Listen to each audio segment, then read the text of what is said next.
Hi friends, எல்லாருக்கும் வணக்கம் and welcome to Radha Queen of Happy Home. நம்ம வீட்டையே டீப் கிளீனிங் பண்ணனும் அப்படி நினைச்சனா ஃபர்ஸ்ட் கிச்சனை ஸ்டார்ட் பண்ணிடணும்.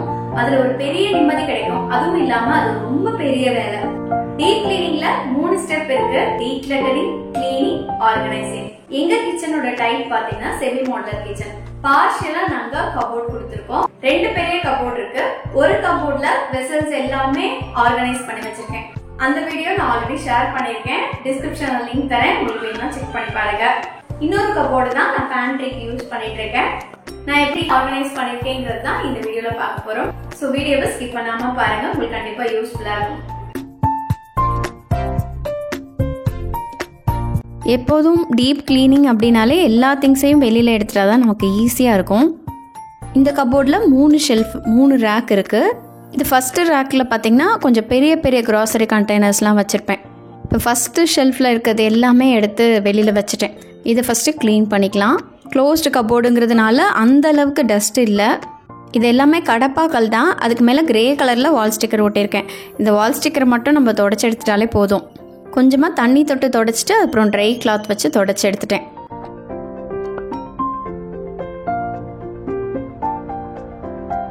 இப்போது அடுத்த ஷெல்ஃபில் இருக்க திங்ஸ் எல்லாத்தையுமே எடுத்தாச்சு.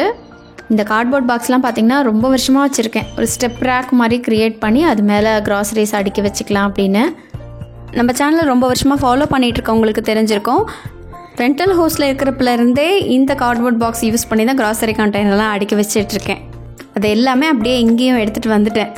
அப்புறம் இந்த கார்ட்போர்ட் பாக்ஸ் எல்லாம் ஓப்பன் பண்ணி வெயிலில் வச்சுருக்கேன். ஃபுல்லாக காஞ்சதுக்கப்புறம் நாப்தலின் பால்ஸ் போட்டு திரும்ப அதை யூஸ் பண்ணிக்கலாம் அப்படின்னு.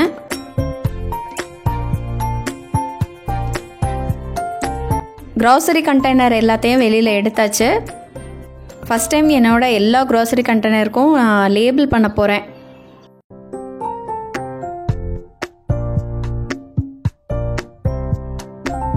கிளாஸ் கண்டெய்னரில் என்ன ஸ்டோர் பண்ணியிருக்கோன்னு நமக்கு விசிபிளாக தெரிஞ்சாலுமே லேபிள் பண்ணி வச்சுட்டோன்னா நம்ம பேக் சைடில் வைக்கிறப்போ சப்போஸ் அது தீர்ற ஸ்டேஜில் இருந்துச்சுன்னா என்ன இருக்குது அப்படின்னு ஈஸியாக தெரிஞ்சுக்கலாம்.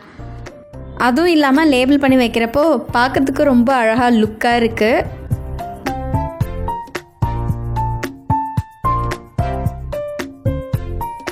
லேபிள்ஸ் முன்னாடியே வாங்கிட்டேன். இதை எழுதுறதுக்கு பென் தான் பக்கத்தில் நிறைய கடையிலலாம் கேட்டு பார்த்தேன். நிறைய பேருக்கு தெரியல இந்த லேபிள் எழுதுகிற பென் அப்படிங்கிறது. அப்புறம் அமேசான்லேயே ஆர்டர் போட்டு வாங்கிட்டேன். White gel pen. லிங்க்லாம் டிஸ்கிரிப்ஷனில் தரேன். உங்களுக்கு தேவைப்பட்டால் செக் பண்ணி பாருங்கள். எப்போவுமே க்ராசரிஸ் ஃபுல்லாக தீர்ந்ததுக்கப்புறம் தான் நம்ம கண்டெய்னரை ரீஃபில் பண்ணுறதுக்கு முன்னாடி வாஷ் பண்ணிவிட்டு ட்ரை பண்ணிவிட்டு யூஸ் பண்ணுவோம். சில கண்டெய்னர்லலாம் பார்த்திங்கன்னா நம்ம பல்காக வாங்கி ஸ்டோர் பண்ணுறதுக்கு யூஸ் பண்ணிகிட்ருப்போம். அதில் தீரவே தீராது. நம்ம வாஷ் பண்ணவும் முடியாது. அதில் இருக்கிறதெல்லாம் கொட்டிட்டு அப்புறம் வாஷ் பண்ணிவிட்டு திரும்ப அதில் ரீஃபில் பண்ணுற மாதிரி தான் இருக்கும். அதுக்கெலாம் பார்த்திங்கன்னா ரொம்ப டைம் எடுக்கும். அது ஒரு பெரிய ப்ராசஸ் மாதிரி இருக்கும். நான் இந்த சிம்பிள் மெத்தட் தான் ஃபாலோ பண்ணிகிட்ருக்கேன். அதை உங்கள் கூட ஷேர் பண்ணுறேன். ஃபஸ்ட்டு ஈர துணியில் கொஞ்சமாக டிஷ்வாஷிங் லிக்விட் ஊற்றி எல்லா கண்டெய்னர்ஸையும் தொடச்சி எடுத்துக்கலாம். அதுக்கப்புறம் அது மேலே ட்ரை கிளாத் வச்சு நல்லா தொடச்சி எடுத்துக்கலாம். இந்த ஐடியா பார்த்திங்கன்னா ரொம்பவே சிம்பிளாக இருக்கும். ஏன்னா எல்லா கண்டெய்னர்ஸையும் எடுத்து வாஷ் பண்ணி காய வச்சு அது ஒரு பெரிய வேலை. இப்போ ஏதாவது ஒரு பொருளில் வண்டு விழுந்துருச்சு அப்படின்னா அதை நம்ம காய வச்சுட்டு அந்த கண்டெய்னரை வாஷ் பண்ணிக்கலாம். மற்றபடி இந்த மெத்தட் ஃபாலோ பண்ணி பாருங்கள். ரொம்ப ஈஸியாக வேலை முடிஞ்சிடும். என்கிட்ட ஸ்டெயின்லெஸ் ஸ்டீல் கண்டெய்னர்ஸ் கொஞ்சம் நிறையவே இருக்கும். அதெல்லாம் மாற்றுறதுக்கு எனக்கு மனசே வரல. அதனால் பல்காக ஸ்டோர் பண்ணுறதுக்கு அதெல்லாம் யூஸ் பண்ணிகிட்ருக்கேன். ஸ்டெயின்லெஸ் ஸ்டீலில் இருந்தாலுமே நம்ம இந்த மாதிரி லேபிள் பண்ணிட்டோன்னா இதில் என்ன இருக்குது அப்படின்னு நம்ம பார்க்குறதுக்கு விசிபிளாக தெரியும். புதுசாக ரீஃபில் பண்ண வேண்டியது எல்லாமே ரீஃபில் பண்ணிவிட்டு அதுக்கெல்லாம் நேம் எழுதிட்டேன். இது எல்லாமே ரேராக நான் யூஸ் பண்ணுறது. அதனால தான் மேல் ஷெல்ஃபில் வச்சுட்டேன்.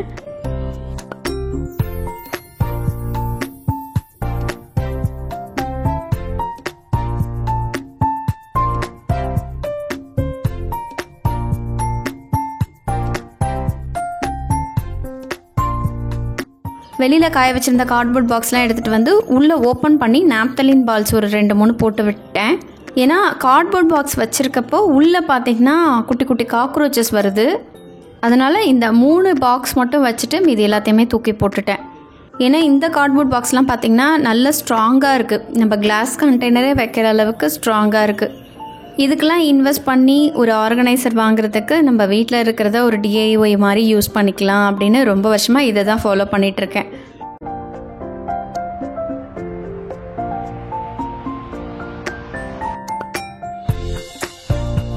நான் அடிக்கடி யூஸ் பண்ணுற கண்டெய்னர்ஸ் எல்லாமே இந்த ஷெல்ஃப்லேயே வச்சுருக்கேன். மந்த்லி க்ராசரிஸில் மீதி இருக்கிறது எல்லாமே வந்து ஒரு 2 பேஸ்கெட்டில் ஸ்டோர் பண்ணி வைக்கிறேன். நாங்கள் பார்த்திங்கன்னா எல்லாமே ஒரே கடையில் வாங்க மாட்டோம். அரிசி ஒரு இடத்துல, பருப்பு ஒரு இடத்துல, எந்த இடத்துல எது குவாலிட்டியாக கிடைக்கும் அப்படிங்கிறது பார்த்து தான் வாங்குவோம். அதனால சில க்ராசரி ஐட்டம்லாம் கொஞ்சம் நிறையவே வாங்கி வச்சுக்குவோம். அது எல்லாமே ஸ்டோர் பண்ணுறதுக்கு 2 பிளாஸ்டிக் பேஸ்கெட் தான் எடுத்திருக்கேன். 2துலேயுமே வந்து பார்த்திங்கன்னா லிட்டு இருக்குது. இந்த 2 பேஸ்கெட்டையும் கடைசி ஷெல்ஃபில் இருக்கிற மாதிரி வைக்கிறேன்.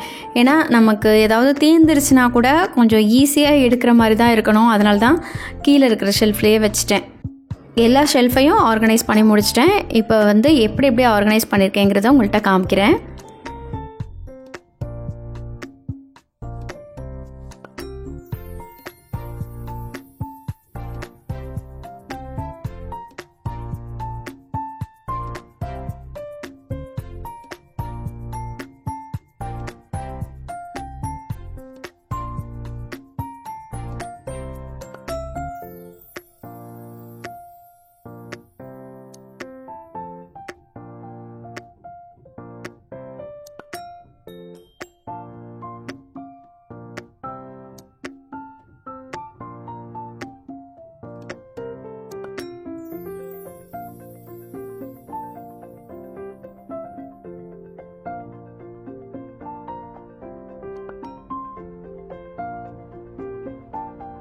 சில பேக்கெட்ஸ்லாம் நம்ம ஓப்பன் பண்ணிவிட்டு அப்படியே வச்சுருப்போம்.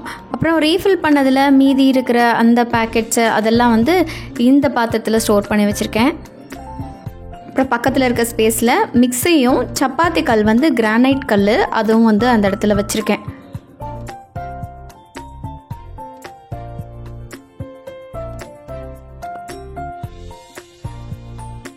இந்த ஷெல்ஃபில் பார்த்திங்கன்னா நட்ஸ் ஸ்டோர் பண்ணியிருக்கேன். அப்புறம் சாப்பிங் போர்டு, இடிக்கல் இது எல்லாமே வந்து கவுண்டர் டாப்லேயே வச்சுருந்தேன். இங்கே கொஞ்சம் ஸ்பேஸ் இருக்கவும் இது எல்லாமே எடுத்து உள்ளே வச்சுட்டேன்.